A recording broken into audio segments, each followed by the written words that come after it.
Hello everyone, today we're in Milton Cemetery on a beautiful morning.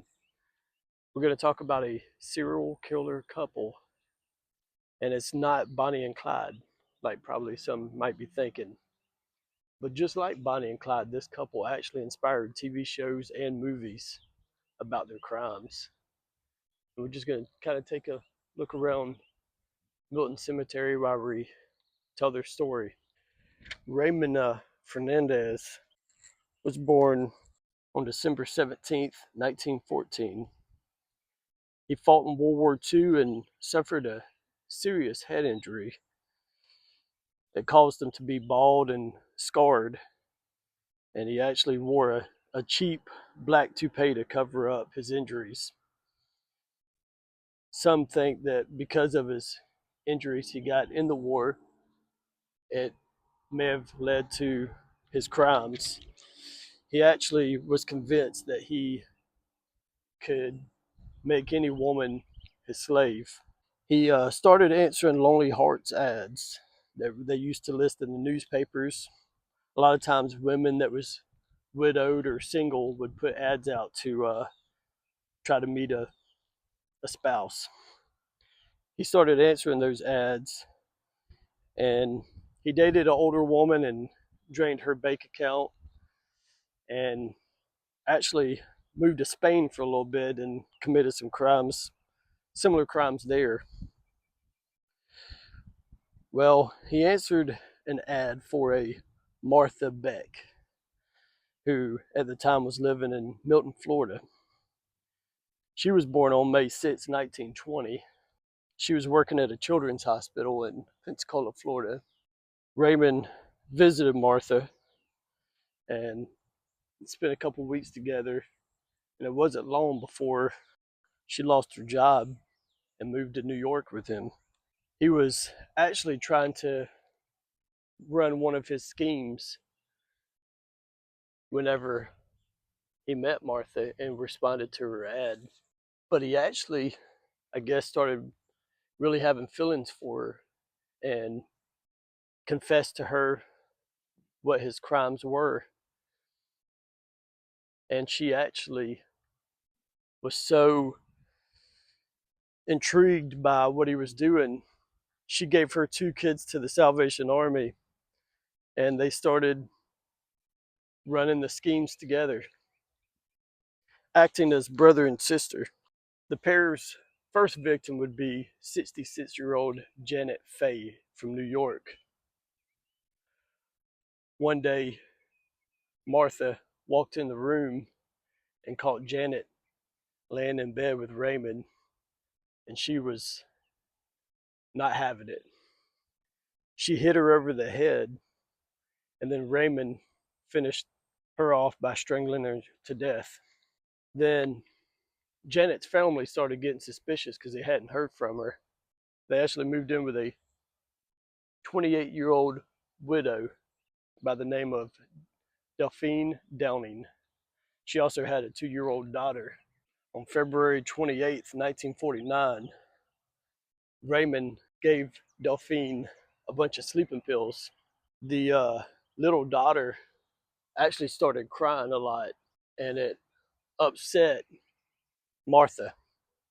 So Martha strangled the little baby, but didn't kill her. Well, as the mother was sleeping off the sleeping pills that was given to her, they started worrying about all the bruises that the little girl had and what her reaction might be when she woke up, according to them, of course. So they shot the mother while she slept and drowned the 2-year-old daughter in a basin of water. I'm not sure if that was a bathtub or if it was a large bucket. They really didn't say. Anyways, the neighbors for the mother and daughter started worrying that they hadn't heard from her or her daughter in a while. So they called the law, and the law actually came out and arrested the pair. I did leave out that they actually buried the mother and daughter in the basement of their own house. And whenever the police showed up, they actually arrested them. Raymond actually quickly confessed to what they had done. They were extradited back to New York to stand trial for the murder of Janet Faye first. And it would really be the only trial they would have, because at the time, New York still had the capital punishment. They did actually both get the death penalty. They were actually sent to New York's Sing Sing State Prison. On March 8th, 1951, they were both faced the electric chair. Martha's last words were written and read by her attorney to Raymond, and the quote was, "Prisons and death have only strengthened my love for Raymond." It was read to Raymond, and his remark was, "The news you brought me that Martha loves me is the best I've heard in years. Now I'm ready to die." And not long after that, he would do so. Raymond was executed just a few minutes before Martha. And Raymond is actually buried in New York State's Sing Sing Prison Cemetery. And from everything that I can gather, it's not open to the public, and we may not actually be able to go to his gravesite. I'll do my best to reach out and see if it's possible, but it doesn't look like that's going to happen.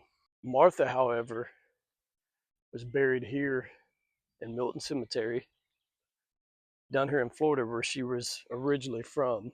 It is said that they actually buried her at night, so the locals really didn't know about it.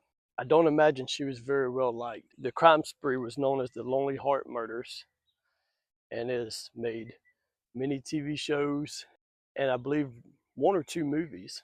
This is Martha Beck here on the left, and I believe she is buried by her father. I guess it just goes to show, no matter how bad you think you are, we'll all end up here. We'll zoom in so you can see Martha Julia Seabrook Beck.